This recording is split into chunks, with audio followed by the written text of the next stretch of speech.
Hi guys, எல்லாருக்கும் வணக்கம் guys. எல்லாரும் கண்டிப்பாக ஃபீலிங்கில் இருப்பீங்கன்னு நினைக்கிறேன்.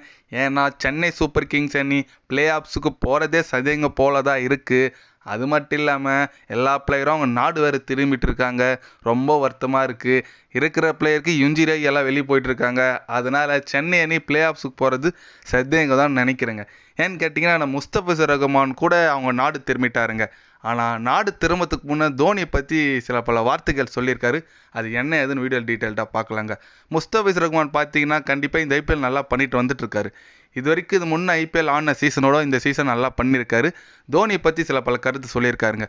தோனி மாதிரி நான் ஒரு வீரரை பார்த்ததே இல்லை, அவர் கூட இருந்ததே எனக்கு ரொம்ப மகிழ்ச்சி. இது வரைக்கும் நான் கிரிக்கெட்லேயும் சரி ஐபிஎல்லையும் சரி விளையாடினதுலே சிறந்த ஒரு சீசனாக இதை நான் உணர்றேன். ஏன்னா அந்த அளவுக்கு நிறைய கைட்னஸ் கொடுத்தாரு, கோச்சிங் கொடுத்தாரு. தோனி போன்ற ஒரு வீரர் கூட விளையாடுறதுக்கு நான் ரொம்ப கொடுத்து வச்சுருக்கணும்.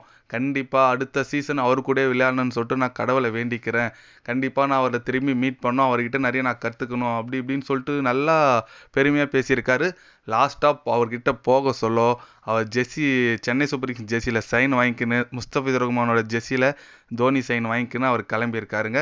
அது அவருக்கு ரொம்ப மெமரிஸான ஒரு ஜெர்சின்னு சொல்லலாம். ஏன்னா தோனி கிட்ட ஆடுறது எல்லாருக்குமே கண்டிப்பாக உங்களுக்கு தெரியும். அவர்கிட்ட விளையாடுறது ரொம்ப குத்து வச்சிருக்கணும். நிறைய கைனஸ் பிளேயர் நிறைய வளர்த்து விட்டுருக்காரு. பத்திரானா கூட பார்த்தீங்கன்னா ரீசெண்ட் டைமில் சொல்லியிருப்பார் தோனியை பற்றி. அதனால் தோனி கூட விளையாடுறது ரொம்ப கொடுத்து வச்சுருக்கணும். அவர்கிட்டேருந்து நிறைய கற்றுக்கலாங்க.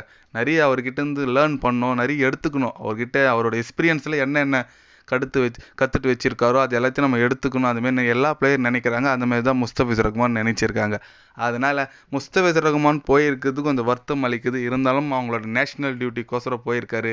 எவ்வளவோ கம்பல் பண்ணி பார்த்தாங்க பிசிசிஐ சரி, சென்னை சூப்பர் கிங்ஸு மேனேஜ்மெண்ட்டும் சரி, பங்களாதேஷ் கிட்டே எவ்வளோ ப்ரெஷர் பண்ணாங்க. Mustafizur Rahman at least play of வரைக்கும் நான் விளையாட விடுங்கன்னு. ஆனால் அவங்க விளையாடவில்லை. வேர்ல்டு கப் வருது, ஜிம்பாபே ஆப்போசிட் வர டூர் இப்போ 3 T20 விளையாடுறாங்க. அதனால் கண்டிப்பாக முஸ்தபிசர் ரஹ்மான் எங்களுக்கு வேணும்னு சொல்லி அவங்க கம்பல் பண்ணி கூப்பிட்டு இருக்கிறதுனால அவர் போயிட்டு இருக்காரு. அது மட்டும் இல்லாமல் அவர் முதல் T20 விளையாடல, அவருக்கு ரெஸ்ட்டு கொடுத்தாங்க. மொத்தம் 3 T20 ஃபஸ்ட்டு மேட்ச் விளையாட மாட்டார், அடுத்த 2 மேட்ச் விளையாடுவார்னு சொல்லிட்டு டீம் அலௌன்ஸ் பண்ணியிருக்காங்க பங்களாதேஷ். அதனால் முஸ்தபிசர் ரஹ்மான் போயிருக்குது கண்டிப்பாக சென்னை அணிக்கு பெரிய ட்ராபேக் நான் நினைக்கிறேன். ஏன்னா மேல் ஒரு போட்டியில் ரொம்ப முக்கியமான போட்டினால கண்டிப்பாக சென்னை அணி வின் பண்ணால் தான் பிளே ஆஃப்ஸுக்கு போகும். அந்தமாரி நிலையில் அவர் போயிருக்கிறது வருத்தமாக இருக்குது. கண்டிப்பாக அவர் அடுத்த சீசன் வரணும், சென்னை அணிக்கு விளையாடணும் நான் நினைக்கிறேன். எத்தனை பேர்லாம் முஸ்தபிசர் ரஹ்மான் போயிருக்கிறத பற்றி நீங்கள் என்ன நினைக்கிறீங்க? அவர் போயிருக்கிறது உங்களுக்கு வருத்தமாக இல்லையா என்னன்னு சொல்லிட்டு ஒரு கமெண்ட் பண்ணிட்டு போங்க.